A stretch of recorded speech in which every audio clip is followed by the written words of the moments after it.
Компания «Формула-55» дает старт новогодней мега-акции. 155 555 сомни.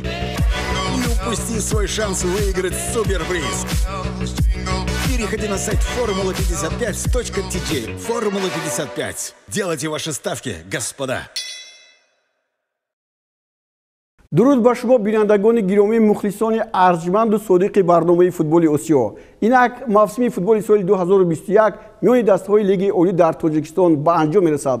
الکی پیش از دو دور چمپیونی مملکت، برنده مدال‌های نقره و یک دسته ناموفق چمپیونات امسال معین گردید و در این روز شاید صاحب مدال‌های برنجی نیز معلوم شود. ما در رفت برنامه به این معلومات دسترسی خواهیم داشت. استقلال دوشنبه بعد پیروزی نظررس در ورزشگاه مرکزی شهر حصار با عنوان دهمی چمپیونی رسید. متوجه باشید. ورزشگاه مرکزی شهر حصار با گلباران تبدیل یافت. در این روز دسته دوشنبه که الکی از لیگ عالی به لیگ یکم نزول کرده است، بازی خوب نشان نداد و معلوم بود که آنها الکی تن دادند که سال آینده در بین دسته‌های لیگ یکم باشند. فوتبالبازان دسته استقلال باشند در این روز دیگرگونه بازی کردند. برایشان بازی کردن خیلی آسان بود و با همین طریقی که حالا ما شما دیدیم فوتبالبازان دسته استقلال حساب رو خیلی بروقت کشودند و در این بازی منوچهر جلیلوف در دقیقه 4 حساب رو باز کرد. دیگر گزارش فوتبالبازان دسته استقلال در دقیقه 6 با گل علیشیر جلیلوف، همین حالتی که حالا با وجود آمد، ضربه نهایت خوب، دو مرتبه، یک مرتبه با پای چپ و مرتبه دوم با پای راست او توپ رو وردی توری دروازه کرد.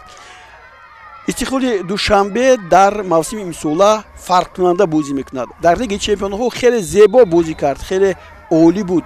مخلصان از این دسته امسال قناعتمند شدند، اما در چمپیونات مملکت مثل استقلال باید ما دسته های زیادی داشته باشیم که سطح فوتبالمون بالا رود و دسته های منتخب پرقوت شوند. حالا گل سوم رو ما میبینیم که الکی فوتبالباز جوان رستم سویروف که در حیاتی دسته خیلی زیاد به میدان آمده است اما بسیار عوض شده است، در این بازی هم گل اولینش را زد. برابر آغاز شدن قسم دوم، حالا دقیقه 49 است، گل دومی خود را زد. 4-0 است و امروز بغیر از اون که دسته استقلال پیش از مدت عنوان چمپیونی رو به دست می آورد، اینچنین تقدیری جای اول بودن یکی از نشانه‌های این دسته هم معین میشد. حالا ببینید منوچهر جلیلوف در دقیقه 56 چگونه خطای ماهیار دروازه‌بانی دسته دوشنبه را خوب استفاده برد و الکی حساب 5-0 بود که ببینید از بالای سری دروازه‌بان چگونه توپ وارد دروازه میشد. منوچهر باز به پیش میرفت، باز توپ‌ها را به ثمر میرسوند و اینجا هم بار دیگر در دقیقه 77 هم توپ را به ثمر رسانید و عموما در همین واکوری پوکری خود را به پایان رسید. استقلال دوشنبه در نتیجه با حساب 8-0 ظفر یافت و یک گل دیگر را باز رستم سویروف زد و استقلال از سال 2010 سر کرده تا به این جانب 10 مرتبه عنوان چمپیونی را به دست آورد که این شرف برای دسته است و ما همه مخلصان دسته را با این پیروزی دسته استقلال مبارکباد میگیم. در حقیقت سال یادمان در خاطر مخلصان طوری گفتیم فراموش نخواهد شد. حالا اینجا باز منوچهر جلیلوف گل هفتم استقلال را به ثمر میرساند در دقیقه 79 و نهایت نقطه آخر رستم سویروف در دقیقه 84 میگذارد. 8-0 دوشنبه به لیگ یکم استقلال چمپیون پیش از مهلت. اما بازی خوجند با استقلال که باز باقی مانده است، بازی های هر دوی بهتری این دسته را نشان خواهد داد. در این برابر دسته خوجند بر دسته روشن پیروز شد و چون همیشگی مدال های نقره امسال را به دست آورد. استاravشان برای نویل شدن با مقام سیوم مدال های برنجی توانست در سفر اسخط را به مغلوبیت دچار کند. لحظه های این بازی در دست ماست و حالا تماشا میکنیم. محمدجان حبیب‌الله‌اف سرمربی دسته استاravشان آرزو دارد که با گرفتن مدال ها شرفیاب گردد و در جام کنفدراسیون فوتبال آسیا هم اشتراک کند. از این رو واخوری با دسته اسخط در ورزشگاهش بسیار تیزتون گذشت و الهام برات در دقیقه 36 همین گونه حساب را باز کرد. اما زود جهانگیر ارگاشف در دقیقه 76 به این گل جواب گرداند و فوتبالبازان دسته استاravشان باز برای نویل شدن با мақоми сеюм чун ғалаба лозим буд ба ҳуҷум гузаштанд ва дар мавриди охир тавонистанд ки тавассути голи Илҳомҷон Баротов боз як тӯби дигарро ҳамин гунае ки зад ба нишон расонанд. Илҳомҷон дар миёни нишонзанҳои беҳтарин аст. Ягона голи задаи Абдулхалил Боронов дар вухӯрии байни дастаҳои Файзканд ва Кӯктош се имтиёзи тиллоиро ба дастаи Файзканд овард ва ин даста мавқеашро барои аз лиги олӣ поён нарафтан беҳтар намуд. Аммо дар асл бартарӣ дар ин бозӣ ба суди футболбозони Кӯктош буд. Ду даври дигар яке аз ин ду дастаро ба лиги якум поён хоҳад бурд. бозии марказӣ даври 25 маҳз вухӯрии Файзканд ва Кӯктош ба ҳисоб мерафт, зеро ин дастаҳо дар мавқеи рафтан аз лиги олӣ буданд ва бозии байни ин дастаҳо ҳам тавре гуфтем бо бартарии дастаи Кӯктош гузашт. Вале футболбозони ин даста ба гол задан қодир нашуданд. Аммо футболбозони дастаи Файзканд бошанд бо голи тиллоии Абдулхалил Боронов дар дақиқаи 70 ба пирӯзӣ ноил шуданд ва ҳоло ин лаҳзаҳо пеши назари мост ки чӣ гуна футболбозони дастаи Кӯктош бо суръати тез ба бозӣ даромаданд, бо зарбаҳои хеле хубашон дар ёд монданд, аммо тӯбҳо роҳи дарвозаро пайдо накард ва Азимҷон Қараев имрӯз хушбахтона хеле хуб ҳам бозӣ кард. Албатта Кӯктош аз лиги олӣ ба лиги якум мегузарад ё не, ҳоло ду даври дигаре ки боқӣ мондааст ҳал хоҳад кард. Ҳоло мо таваҷҷӯҳ мекунем ба голе ки Боронов чӣ гуна Абдулхалил Боронов дар дақиқаи 70 ба самар расонид. Бисёр ҳам зебо буд гузаришаш ва инҷо футболбозон ба ӯ хеле хуб ҳам кӯмак карданд ва дар натиҷа футболбозони дастаи Файзканд се имтиёзи тиллоиро ба даст оварданд. дар даври гузашта клуби марказии варзиши артиш ҳам метавонист масъалаи ба даст овардани медалҳои биринҷиро тақрибан ҳаллу фасл намояд, аммо ин даста дар майдонаш бо Хатлон мусовӣ бозида тақдири медалҳои биринҷиро ба давраҳои дигар боқӣ гузошт. акнун рӯ меорем ба бозии имрӯзаи дастаи Истаравшан ки маҳз бо клуби марказии варзиши артиш дар майдонаш қувва озмуд. дастаи Истаравшан имконияти беҳтарини ба зинаи сеюм баромаданро дар майдонаш аз даст дод ва дар вухӯрӣ бо клуби марказии варзиши артиш чораҳои заруриро ҳарчанд андешида бошад, аммо дар ин вухӯрӣ ягон тӯб ворид дарвозаҳо нагардид. имконияти дигаре ки боқӣ мондааст ин вухӯрии охирини дастаҳо ҳаст ки Истаравшан бо Душанбе дар сафар ва ҳамчунин клуби марказии варзиши артиш бо Хуҷанд қувва меозмоянд.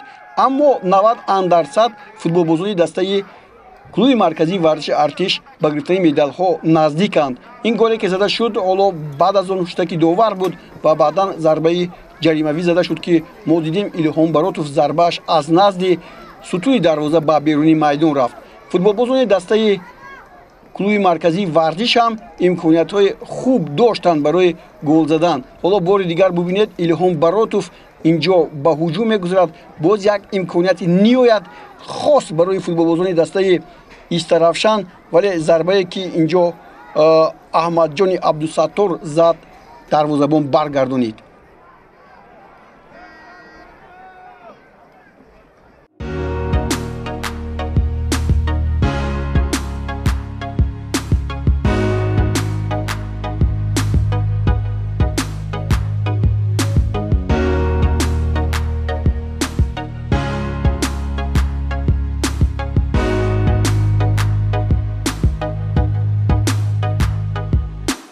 дар шаҳри Душанбе мусобиқаи футболбозони навраси то 15 солаи Осиёи марказӣ барои Ҷоми КАФА ба поён расид. дар ин силсилаи вохӯриҳо шогирдони Зайниддин Раҳимов дар ду бозии аввал бо дастаҳои мунтахаби Қирғизистон ва Эрон бозии хуб нишон доданд. ҳоло порае аз ин бозиҳо манзури шумо мегардад. дар шаҳри Душанбе чун гуфтем мусобиқаи Ҷоми КАФА идома дорад ва футболбозони мо дар ин вухӯрӣ хеле моҳирона бозӣ карданд. бозии аввалашон бо дастаи мунтахаби Қирғизистон хеле осон буд. Абубакр Сулаймонов дар дақиқаи 5 ҳисобро кушод ва ҳаминро ҳам ёдовар бояд шуд ки то ин вухӯрӣ Ӯзбекистон ва Эрон бо ҳам қувва санҷиданд ва бозӣ бо пирӯзии Эрон бо ҳисоби 3-2 ҷамъбаст шуд. Абубакр Сулаймонов дубли худро дар дақиқаи 11 ба самар расонид. ҳоло бубинед инҷо гузариши футболбозони мо бозии ниҳоят зебо ва дилчасп нишон доданд. ин мисли ҳамон дастае буд ки замоне Зайниддин Раҳимов ба ҷоми ҷаҳон рафта буд. дар ҳолати дигар дар дақиқаи 47 дар қисми дуввум зарбаи пеналти барои футболбозони мо муҳайё шуд ва онро Амирхон Ҷалолов дуруст ва нишонрас ба ҳадаф расонид ва ҳисобро 3-0 кард. Дастаи мунтахаби Қирғизистон бошад аз чӣ бошад ки хеле заифтар бозӣ кард дар муқобили мо, аммо дар муқобили Дастаи Ӯзбекистон хеле хуб ин даста ҳунари худро нишон дод ва бо ҳисоби 2-2 бозиро мусовӣ кард.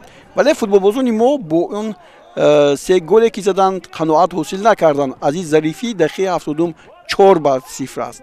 Ва баъдан ҳоло ин ҳамон бо голе ки мо гуфтем Азиз Зарифи ба нишон расонид ва баъдан Билол Бобоев ҳам аз худ маҳорат нишон дод ва бозӣ бо натиҷаи 5-0 бо музаффарияти Дастаи мунтахаби Тоҷикистон анҷом ёфт. Ин ҳамон голе ки ман ҳоло ба шумо гуфтам, инҷо хатои муҳофизатгари Дастаи мунтахаби Қирғизистон буд. Дарвозабон ҳам инҷо баргардонида натавонист.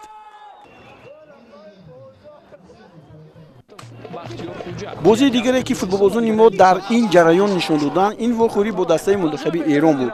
Ин вохӯрии марказӣ гӯем ҳам хато нахоҳем кард. Вале футболбозони Дастаи мунтахаби Тоҷикистон дар хати дифоъ хуб кор накарданд ва Али Раҳмоннажод дар дақиқаи 7 баъди зарбаи ҷаримавӣ ҳисобро боз кард, аммо Абубакар Сулаймонов ки дар дақиқаи 17 бо пеналти ҳисобро баробар кард, голи сеюми худро дар ин радифи бозиҳо ба самар расонид. чанд лаҳза пештар футболбозони навраси мо дар вохӯрии охиринашон бо Дастаи мунтахаби наврасони Ӯзбекистон қувват санҷиданд. Эрон бошад бо Қирғизистон. аз натиҷаи ин ду вохӯрӣ ғолиби мусобиқаи КАФА 2021 байни футболбозони наврас муайян мегардид. дар доираи бозиҳои ҷоми КАФА 2021 байни наврасони то 15 сола Дастаи мунтахаби Тоҷикистон ва Ӯзбекистон баъд аз бозии байни дастаҳои Эрон ва Қирғизистон ба майдони вохӯрӣ омаданд. тавре шумо аллакай иттилоъ доред, футболбозони Дастаи мунтахаби Эрон бо ҳисоби 8-0 Қирғизистонро мағлуб карданд. аз ин рӯ барои футболбозони мо зарур буд ки дар ин вохӯрӣ бо ҳисоби 5-0 ғалаба кунанд. ҳоло Абубакр Сулаймоновро дидем ки як зарбаи ниҳоят зебо зад, аммо дарвозабони Дастаи мунтахаби Ӯзбекистон Диёрбек Тулабоев хуб бозӣ кард.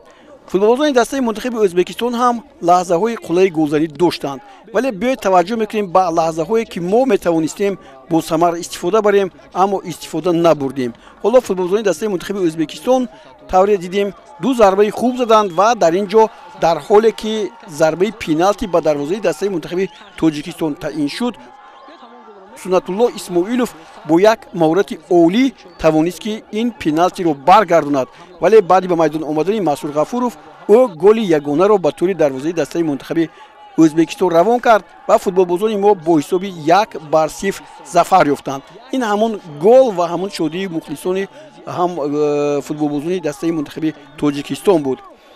ин пирӯзӣ ба мо онро овард ки мо дар натиҷа соҳиби ҷои дуввум шудем ва Дастаи мунтахаби Эрон дар зинаи аввал ҷойгир шуд ва ба футболбозон дастандаркорони ин мусобиқа ҳам тӯҳфаҳои хотиравӣ ва ҳам ҷому медалҳо супорида шуданд. Дастаи мунтахаби Тоҷикистон соҳиби медалҳои нуқра гардид ва дар ин росто Дастаи мунтахаби Эрон соҳиби ҷом гардид ки ҳоло мо рафти супоридани ин тӯҳфаро ҳам хоҳем дид. футболбозони Дастаи мунтахаби Эрон танҳо тавонистанд аз ҳисоби ғалабаашон дар бозии охир бо ҳисоби 8-0 ки қирғизҳоро мо бо ҳисоби 6-0 мағлуб карда будем, тавонанд ки ба пирӯзӣ кул расанд. беҳтарин бозингарон ҳам дар ин ҷо бо тӯҳфаҳо сарфароз гардонида шуданд. гузориши мустақимо бошад аз варзишгоҳи марказии шаҳри Душанбе аз анҷоми мусобиқаи анъанавии ҷоми КАФА 2021.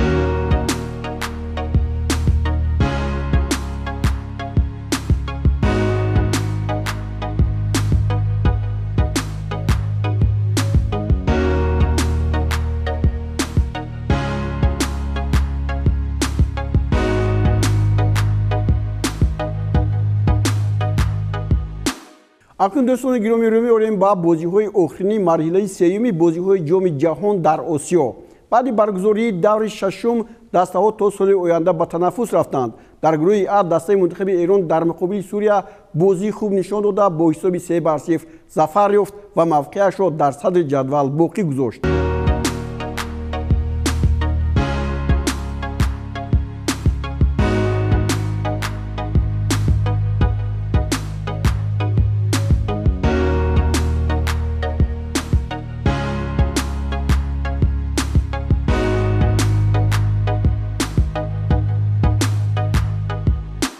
در گروه ب بعد مساوی دسته منتخب افسر با چین، ژاپنی ها به زینه دوم جدول مسابقات برآمدند. ژاپن بر عمان با حساب 1-0 غلبه کرد.